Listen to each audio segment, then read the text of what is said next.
weirdo freaks. Yeah. Well, no, you're not supposed to let them know that this is literally, you know. I'm literally wearing exactly the same thing as I was wearing just now. Well, yeah, but you don't have to. You just. Oh, the magic of YouTube.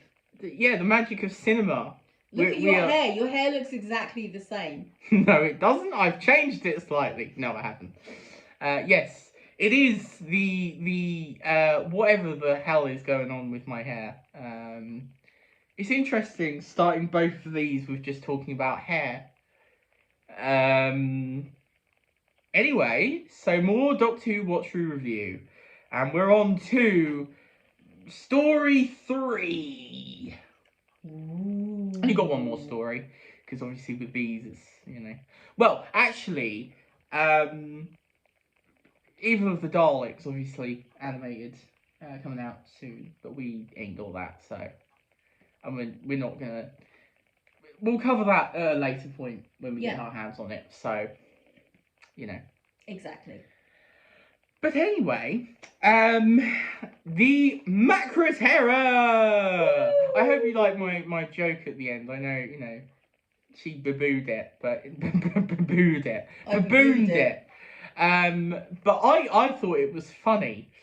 So yeah. Anyway, I didn't really. It was, you know. Anyway. So, on from one that I'm just okay with to one I absolutely love. I love the Macra Terror. We've actually talked about this on the podcast. Yeah. And, oh, crap. It's great. It's really good fun. I forgot to talk about the animation in the movie. It doesn't matter. It's fine. It's serviceable. Anyway, so... let's then, let's talk about the Macra Terror. Sorry, what were you saying? No, I was just saying, no, I really like this one. Yeah, it's great fun. This is great. I love the fact that everyone keeps saying they look like giant insects. Yes, they're Polly just big crabs. A bit like crabs. Yeah, and it's like they are crabs. They're literally crabs. Yeah, they're big crabs. It's like from the first moment that you see its claw on the screen, like this. With somebody wiggling it about on the previous episode, you know, at the end of the previous yes. Then it's like it's a crab claw. It is. Yeah, I love the idea that two people were just behind it, like wiggle it, going, wiggle it, right, move it closer, turn it round a bit more, turn it round to the camera a bit, yeah, just move it a bit more. There we go. You know, the glamour of. The glamour of Doctor Who, yeah. So anyway, the Macra Terror then, I absolutely love this one. It's basically, weirdly as well, because I know in the last episode I talked a little bit about how I don't like people not believing the Doctor and stuff. This one works for me a lot more though. So the idea with this one, obviously at the end of the last one they saw the future vision TV thing. And they saw the claw, and they end up on I don't know what planet it is. They end up on a penal planet, I believe. Is it? Well, yeah, because it's it might not be actually. No, it's probably just a human colony, isn't it? Yeah, I was gonna say that's like a prison planet, which is like Aliens. Alien 3. Yeah. Sorry. Yeah. No. Okay, no. Human. Anyway, there's a colony. There's a colony on this.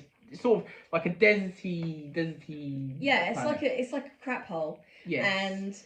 And so all these people love it though. They're just so happy to be there. So it's kind of a utopia dystopia kind of thing. You know, they're all being sort of which I love. All drugged and taken over mindy stuff. You know. Yeah, they're being talked to in the night. Exactly. The voices are there to help you. Yeah, exactly. Sort of what I imagine, sort of the Edward Cullen kind of thing, you know. Oh no! Yeah. That's how I imagine that actually went down. But there you go. Probably.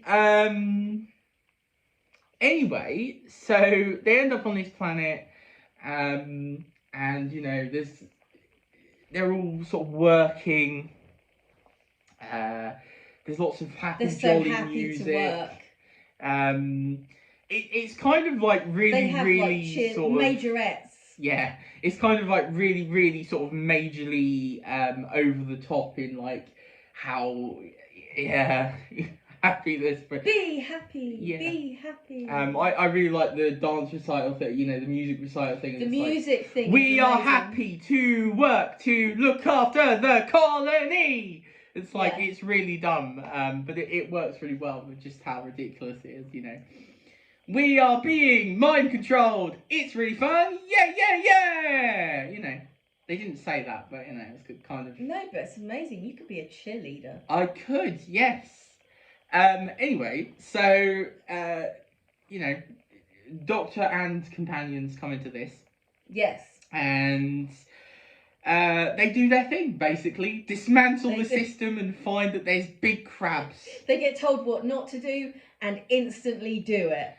Interestingly, Ben gets brainwashed. Yeah. And I did say through this, I think that it's interesting because Polly and Ben both sleep through could be like brainwashed, but Ben is the one who gets brainwashed. This is interesting. And I thought perhaps it's because he's a Navy guy, because he's used to being told what to do and having to do it. Yeah.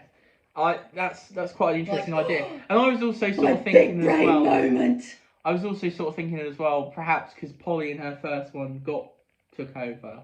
Yeah. So that might have had an aspect on why she didn't, therefore, in the second time, and why she immediately believes the Doctor as well, because she's like, she's not going to have that happen.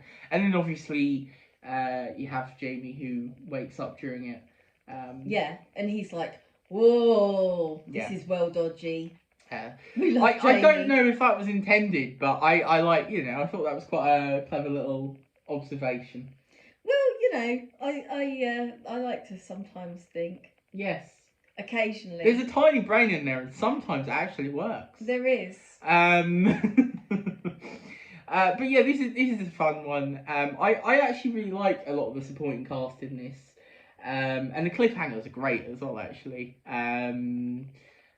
Specifically, is it episode 2?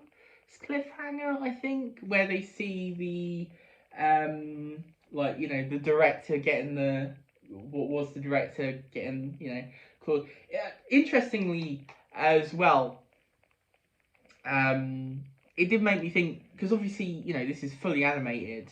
And so they have changed some aspects of it. So the original so originally what happens is you just see him getting like that, you know, sort of, it looks kind of funny. We do have a clip of it, but I'm not, you know, I don't mean I'm going to show you a clip. I mean, the clip survives of it. You know, this is not Blue Peter or something. Blue Peter? I don't know why I said Blue Peter.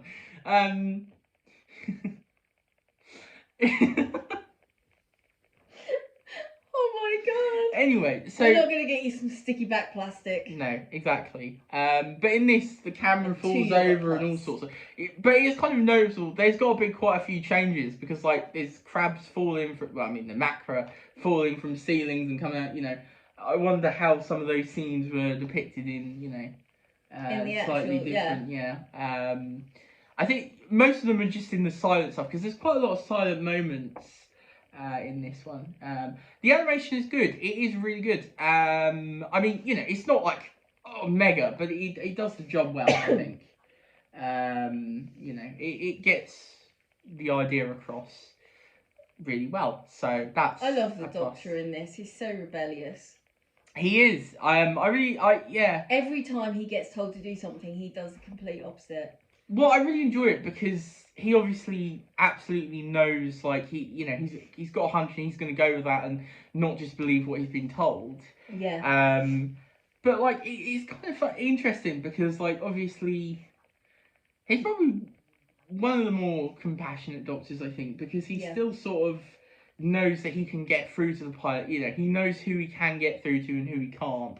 But obviously you've got, I'm forgetting his name, Ultor or something, I can't remember his name, but the main sort of army guy or whatever, you know, the Yeah. officer guy. And obviously he knows he's unreasonable. enjoying his position of power. He's just high on power. He's like really enjoying obviously it. the pilot has just sort of been, you know, taken over and brainwashed and all that, and he's kind of but he's also kind of I think he wavers and yeah. Although the Doctor does destroy his brainwashing. Yeah, I mean, I think he was already slightly like, you know, ready to listen to the Doctor anyway, but in certain aspects. But yeah, it takes him a little while. But no, this other guy, he's just high on power. It's not even the Macra mostly, to be honest. I was going to say, I don't think he's even being brainwashed. I think he just literally loves the position that he's in, and that he can say, take this one away. Yeah, or kill them, or brainwash them, or whatever. You know, he's having fun. And I like him as the human villain. I think he's quite a fun one. I love it when the Macra get really really freaked out that they're going to be found out and everything's going to stop. They start just screaming at everyone. Yes, they just start shouting. It's a lot of fun. My favourite now of this... you've shouted at me, I really believe you. My favourite of that is when they're first talking about the Macra, and it's just, or like, I don't think they even brought the name Macra in, and it's just like, the Macra do not exist! It's like, shut up, the Macra do not exist! It's like, I totally believe you now. It's great. And the Macra themselves are a fun villain. I really do enjoy them. Yeah, they're great. It's a pity that, like, I mean, at least something is going to thrive on, you know, all the exhaust fumes and crap. Yeah. Yeah, it is a pity that in that one, they're sort of just kind of at the bottom and they don't get to... Because they are actually intelligent in this, and they like, have taken over and all this sort of stuff. I was kind of hoping that they'd actually, you know... Because they're a fun villain. I like, you know, them controlling behind the scenes and, you know, plotting how to take out their, you know, and doing all these sorts of things. It's a fun little... Yeah, I mean, super intelligent. I mean, they seem to be controlling computers and things as well. It's like, whoa. I like the fact as well that they are, you know, these sort of parasites. They latch on and just, you know, take what they want. It's like, you sort of describe them as latching on to, you know, the brain and that, and making them, give them the food sort of thing. It's an interesting one. I quite like that. Also, I did think this kind of almost had a little bit of the happiness patrol, sort of reminded me a little bit of that with the... Yeah, totally. Very, very different though, in completely different ways, but like the whole thing of like, you know, oh, we are happy, being we are happy. And it's like, you know, obviously... It's like being happy to work, and, you know, you have to be like this, and the one person who shows, what's his name again? Medoc. Medoc, yeah. He you know, he's viewed as this absolute lunatic. Yeah, who's seeing things and all sorts. Yeah. Actually, Ben is quite frightening in this when he does the... he's chasing after Polly. That's quite a frightening moment. It's like, oh, Ben. So yeah, but it's good, and obviously we see Ben slowly, you know, fight against his programming. Yeah. But yeah, I just enjoy this one. It's a ton of fun. We did. It is. I think it's a great story. It is. It's just really well done. And if you think sort of like there are different layers to it as well, so you can just enjoy it on the surface, but also you can be like, you know, how you know, don't just go with what you're told, and you know, fight the system. It's also just an incredibly funny story as well. There's some great funny lines and moments. Obviously, Jamie's Highland fling. Oh, it's amazing. I think that's what it's called. And then also, I really like the bit where the Doctor figures out the formula on his own. Yes. He's like, yeah, I'm a genius. I love the dorkiness of it though. How he's like, it's like, oh, that, you know. I'll give it 11 out of 10. Yeah, I love that. Yeah. But also the bit he's going, oh, if they followed that, they'd blow it up, and you know, it's just quite funny. I really like that side of this Doctor. I think he's such a fun Doctor. Yeah. But yeah, it's quite a cheeky story, really. I think. Yeah. Which I quite enjoy. Yeah, I just love this one. I honestly love this one. I think this is probably it's one of my favourites of the Troughton era, and I agree. definitely up there for among some of my favourites for just Doctor Who in general. Really, it's great. Just great time. Totally. Yeah, I know people, quite a lot of people really enjoy this one now. I don't know. I know that people obviously knew the Macra, but I always sort of felt like people were sort of on it. But I think the animation come out and people were like, oh yeah, that's good. But I don't know if people would generally go, oh, it's one of the best. But anyway, I don't know. Yeah, it's a great time. Scores. I'm gonna give it pretty high. I think like a 9 out of 10. Yeah. I think I'm probably gonna. Yeah, I think I'm probably gonna give it a 9. I just love this one. It's a great time. Really, really enjoyable. Right then. Yeah, that's. Oh, we are getting there with this series. Then blum blum blum. I don't know what that noise was. That was blum blum blum. Yes, exactly. One more story to go. And the next time it is, of course, the Faceless Ones, which neither of us have seen. Well, actually, I've seen the first episode of the live action version, but yeah, another animated one and one I I've haven't not seen it. I've got no idea what to expect. I believe this is a 6-parter as well. I believe this is a 6-parter as well. So. Oh. Yeah. Okay. Sorry, I'm getting old. Yeah. So then, Guff time, obviously. There is the podcast. Description in the description below there are links for the podcast, Twitter. Do I generally put anything else other than that? If you like it, if you don't like it, say. No. I mean in the description. Do the thumbs up. No, in the description. I don't know. Okay. Do the thumbs up. Yes. And hit the bell to remind you when we put out obviously, a new thing. tell us how you feel about this one. Do you love it? Do you hate it? Or do you just think it's meh? And yeah, do the thumbs up, subscribe, all that good stuff. If you want to and you enjoy the content, yeah, be sure to do that. We will see you next time for the Faceless Ones. Don't know why I said that weirdly. Yeah. Oh, the Faceless One, everybody. That is exactly what that story is going to be about. That's an excellent representation. Yes. Bye.